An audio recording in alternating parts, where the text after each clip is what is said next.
Hello everyone, welcome to the Inertia Academy. आज हम पढ़ने वाले हैं टॉप 10 क्वेश्चन। और इन 10 क्वेश्चंस की सीरीज़ में हम केवल वो क्वेश्चंस देखेंगे जो एग्ज़ाम पॉइंट ऑफ व्यू से, यानी बोर्ड के एग्ज़ाम पॉइंट ऑफ व्यू से बेहद ज़रूरी है, और उसके चांसेस ज़्यादा हैं कि ये क्वेश्चंस आ जाएंगे पेपर में और आपको करके जाना है। आगे बढ़ने से पहले मैं आपको बता दूं कि ये जो क्वेश्चंस हैं बड़ी मेहनत से बनाए गए हैं, और ये क्वेश्चंस आ सकते हैं और आपको बिल्कुल सेम टू सेम ऐसे ही आंसर लिख के आना है। ऐसे ही ये 10 क्वेश्चंस की सीरीज़ है, ठीक है। और बिल्कुल एकदम सेम सेम आपको नोट कर लेना है। बाकी मैं आपको समझा देता हूँ कि किस तरीके से इन क्वेश्चंस को हम करेंगे। चलिए पहला क्वेश्चन पढ़ते हैं। बोला गया है what is meant by the term term constitutional monarchy. तो हमें पहले समझना पड़ेगा मोनार्की समझ होता क्या है। तो मोनार्की का मतलब होता है राजा महाराजा वाला सिस्टम, जिसमें राजा का बेटा क्या होता है, राजा बनता है। राजा का बेटा क्या बनता है, राजा बनता है। और इसमें जो राजा का बेटा राजा बनता है तो सारी पावर उसके बेटे के पास आ जाती है। तो कॉन्स्टिट्यूशनल मोनार्की हम समझते हैं, इट इज़ द सिस्टम, ये एक ऐसा सिस्टम है यानी of government in which a monarch shares the power with a constitutional organize government. Sir monarch क्या करता है, राजा क्या करता है, अपनी पावर को क्या कर देगा, यहाँ पे शेयर कर देता है कुछ कॉन्स्टिट्यूशनल ऑर्गेनाइज्ड गवर्नमेंट बॉडीज़ में। ठीक है, छोटी छोटी बॉडीज़ बनाई जाती है, उसके बाद इस पावर को शेयर कर दिया जाता है। सेकंड क्वेश्चन की तरफ बढ़ते हैं। सेकंड क्वेश्चन बोला गया है, देखो आप इसको नोट कर लेना, ठीक है, इन क्वेश्चन को। अब हम सेकंड क्वेश्चन की तरफ बढ़ते हैं। अब सेकंड क्वेश्चन है, how did the new middle class, middle class जानते हो, ठीक है आप लोग, इन यूरोप व्यू लिबरलिज्म।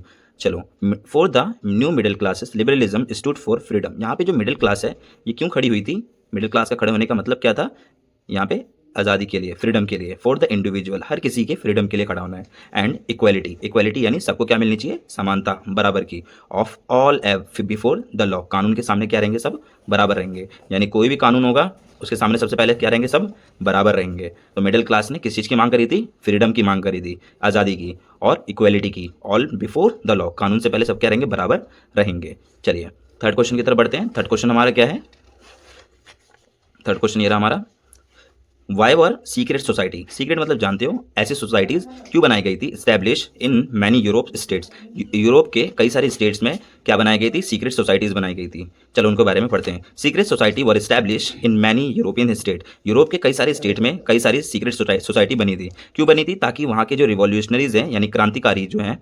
क्रांतिकारी जो क्या करते हैं, आज़ादी के लिए, अपने अधिकार के लिए लड़ते हैं, उन क्रांतिकारियों के लिए बनी थी, उनको ट्रेन करने के लिए बनी थी, ताकि उनको ट्रेनिंग वगैरह दी जा सके। एंड स्प्रेड देयर आइडिया, और अपने आइडियाज़ और अपनी सोच को क्या कर सके, स्प्रेड कर सके। देख लीजिए, आप लोग इसका स्क्रीनशॉट ले सकते हो या वीडियो को पॉज करके भी लिख सकते हो, ठीक है। अगर कोई डाउट वगैरह हो तो आप कमेंट में पूछ सकते हो। ये देखिए, ये सेकंड क्वेश्चन है, इसका ये नोट कर लीजिए, और ये हमारा थर्ड क्वेश्चन है, ठीक है। अब हम बढ़ते हैं फोर्थ क्वेश्चन की तरफ। क्वेश्चन नंबर 4 बोला गया है, what did conservatives believe, conservative क्या बिलीव रखते थे, उनकी क्या सोच थी। They were young Italy and a मार्शलिस्ट and young Europe in a Berne. या आप इसको इतना सा आंसर लिख के इसको कर सकते हो। ये भी क्वेश्चन बहुत इंपॉर्टेंट है, ठीक है, आपने पढ़ा होगा कंजर्वेटिव, लिबरल्स एंड रेडिकल्स के बारे में क्लास 9th में। चलिए अगला क्वेश्चन नंबर 5 पढ़ लेते हैं। What does nation state mean, nation state का मतलब क्या होता है। अ नेशन स्टेट, ये जो नेशन स्टेट है, was one in which the majority of its citizens and not only the rules come to develop a sense of common identity and the share the history and descent। ये nation state में क्या होता है, जिस देश के अंदर लोग क्या करते हैं, अपनी आइडेंटिटी के साथ अपने हिस्ट्री को भी क्या करते हैं, शेयर करते हैं एक साथ दूसरे के साथ। और यहाँ पे क्या होता है, एक की हिस्ट्री दूसरे की हिस्ट्री से बिल्कुल मेल जोल खाती है, ठीक है। तो ये क्वेश्चन ये रहा। अगला क्वेश्चन है हमारा सिक्स की तरफ देख लेते हैं। अगला क्वेश्चन है 6, इसमें बोला गया है, what was romanticism during the age of revolution. Revolution करते वक्त कई तरीकों का इस्तेमाल किया जाता था लोगों के दिमाग को जागरूक करने के लिए। रोमांटिज्म का इस्तेमाल किया गया, प्रेस का इस्तेमाल किया गया है, और सॉन्ग का इस्तेमाल किया गया है। तो सॉन्ग के अंदर आपका रोमांटिज्म आ जाएगा, ठीक है, पोएम्स के अंदर भी आपका रोमांटिज्म आ जाएगा। चलो इसको पढ़ लेते हैं आंसर को। Romanticism was the culture movement, ये एक कल्चर मूवमेंट था, जिसको हम कह सकते हैं सांस्कृतिक बदलाव था, लोगों के सोच में सांस्कृतिक बदलाव था। Which is the brought to develop and the particular form of a nationalist sentiment, लोगों के दिमाग में नेशनलिस्ट पैदा करना। नेशनलिस्ट कहने का मतलब क्या है, राष्ट्रवाद, यानी देशभक्ति पैदा करनी है, ताकि क्या हो सके, सब लोग यूनाइट कर सके, एकजुट हो सके, ठीक है।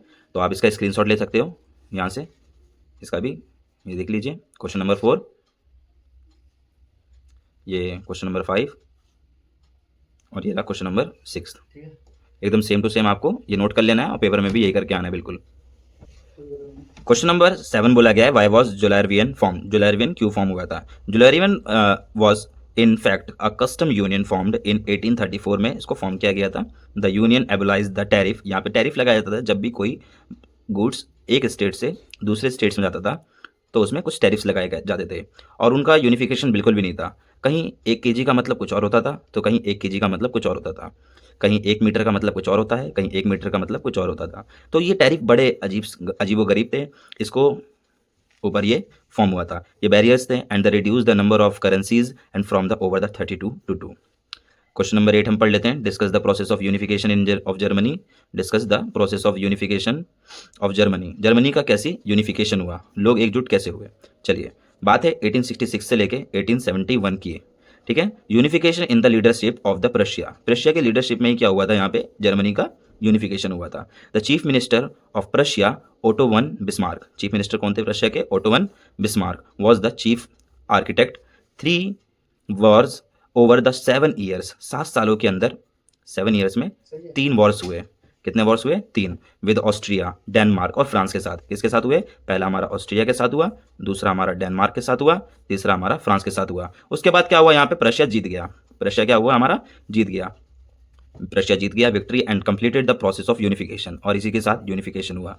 चलो एक बार और देख लेते हैं, आप लोग एक और बार देख लो। मैंने बताया यूनिफिकेशन ऑफ जर्मनी 1866 से लेके 71 के बीच में हुआ। ये किस लीडरशिप में हुआ था, प्रशिया के। वहाँ का चीफ मिनिस्टर था प्रशिया का ओटो वन बिस्मार्क, ये नाम आपको याद रखना है, ठीक है, ये आपको लिखना है बिल्कुल सेम टू सेम। उसके बाद प्रशिया ने क्या किया, 3 वॉर लड़े थे। 3 वॉर कितने साल में, 7 ईयर्स में। किसके साथ लड़ा, पहला ऑस्ट्रिया के साथ लड़ा, दूसरा डेनमार्क के साथ, तीसरा फ्रांस के साथ, और इसी के एंड में क्या हुआ, प्रशिया जीत गया। एंड जिससे क्या मिल गई, जर्मनी को पूरी तरीके से यूनिफिकेशन मिल गई, आज़ादी मिल गई। बात है इन जनवरी 1871 की। The Prussia king was the jar William first, फिर प्रशिया का एक किंग बना जिसका नाम क्या था, jar William first. Was proclaim the German emperor, उसने अपने आप को क्या घोषित कर दिया, जर्मन एम्परर घोषित कर दिया। आगे उसके बाद देखेंगे, the new state placed a strong and the emphasize on the modernization and the currency, banking, legal and judicial system in Germany. इससे कई सारे बदलाव आए, चलो इनको बदलाव को देखते हैं। 3 बदलाव मेनली आए थे। क्या बदलाव थे आपके, पहला तो स्ट्रॉन्ग मॉडर्नाइजेशन कर दिया, दूसरा करेंसी बैंकिंग कर दी, बैंकिंग करेंसी एकदम सबके लिए बराबर कर दी, ठीक है, और लीगल जुडिशियल सिस्टम कर दिया, ठीक है। सबको क्या मिलेगा, यहाँ पे न्याय मिलेगा, क्या मिलेगा, न्याय मिलेगा, और सबके साथ न्याय होगा जर्मनी के अंदर। ये सब हुआ किसके रूलिंग में, ज़ार विलियम फर्स्ट के, ठीक है। तो आप इसको नोट कर सकते हो, ये क्वेश्चन बहुत इंपॉर्टेंट है, एग्जाम पॉइंट ऑफ व्यू से आएंगे ही। देखो क्वेश्चन नंबर 7, इसके लिए आप स्क्रीनशॉट या इसे पॉज करके नोट कर लो। ये रहा क्वेश्चन नंबर 8, ठीक है, आप लोगों को दिख रहा होगा, ये देखिए, ये लीजिए, ठीक है। चलिए क्वेश्चन नंबर 9 की तरफ बढ़ जाते हैं। Discuss the main provision of the civil code 1804। ये 5 नंबर में क्वेश्चन आ सकता है या 3 मार्क में भी आ सकता है, और ये हर बार पेपर में आ चुका है कि सिविल कोड पूछता है नेपोलियन बोनापार्ट का, ठीक है, 1804। हम पढ़ रहे हैं सिविल कोड 1804 के बारे में। पहले हम समझते हैं इसके अंदर हुआ क्या है। Abolition of the all privileges based on a birth, जो भी जन्म से अधिकार मिलते थे उसका क्या कर दिया, एबोल्यूशन, उसे खत्म कर दिया। समझ में आ गया। तो नेपोलियन ने सबसे पहले आते क्या किया, एबोल्यूशन ऑफ प्रिविलेजेस, जो भी जन्म पे क्या मिल जाते थे, जन्म के साथ साथ अधिकार मिल जाते थे, वो सब खत्म कर दिया। यानी राजा का बेटा अब राजा नहीं रहेगा। इक्वालिटी बिफोर लॉ, सबसे पहले क्या होगा, कानून के सामने सभी बराबर होंगे। And secured the right of property, लोगों की प्रॉपर्टी राइट को क्या कर दिया, सिक्योर कर दिया। अगला administrative division of the simplified, यहाँ पे एडमिनिस्ट्रेटिव डिवीजन कर दिया, पूरी तरीके से पावर का डिवीजन। एक और बड़ी चीज बदलाव करा था इसने, फ्यूडल सिस्टम वॉज एबोलाइज्ड। आप जानते हो फ्यूडल सिस्टम का मतलब क्या होता है, सेंट्रल गवर्नमेंट और स्टेट गवर्नमेंट, ठीक है, पावर के 2 हिस्सों में बंटवारा कर दिया। यानी जो पहले एम्परर के पास क्या होती थी, एम्परर के पास सारी पावर होती थी, वो पावर को खत्म करा, और यहाँ पे एक गवर्नमेंट होगी, ठीक है, उसका भी क्या होगा, पावर का डिवीजन होगा, वो भी किस सिस्टम से, फ्यूडल सिस्टम से, जिसमें क्या होगा, सेंट्रल गवर्नमेंट और एक होगी स्टेट गवर्नमेंट, ठीक है। फिर उसके नीचे ये चीज़ है, पीसेंट वर फ्री, किसानों का क्या कर दिया, फ्री कर दिया, फ्रॉम द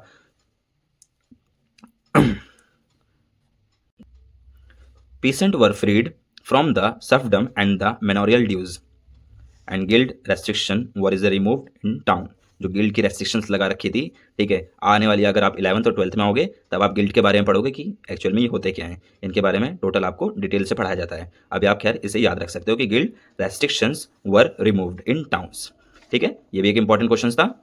क्वेश्चन नंबर 9 इसे नोट कर सकते हो, ये लो स्क्रीनशॉट ले लो आप, ठीक है, ये रहा, यहाँ से सेम टू सेम आपको पेपर में ये लिखना है, आपको कोई चीज़ एक्स्ट्रा याद करने की ज़रूरत नहीं है।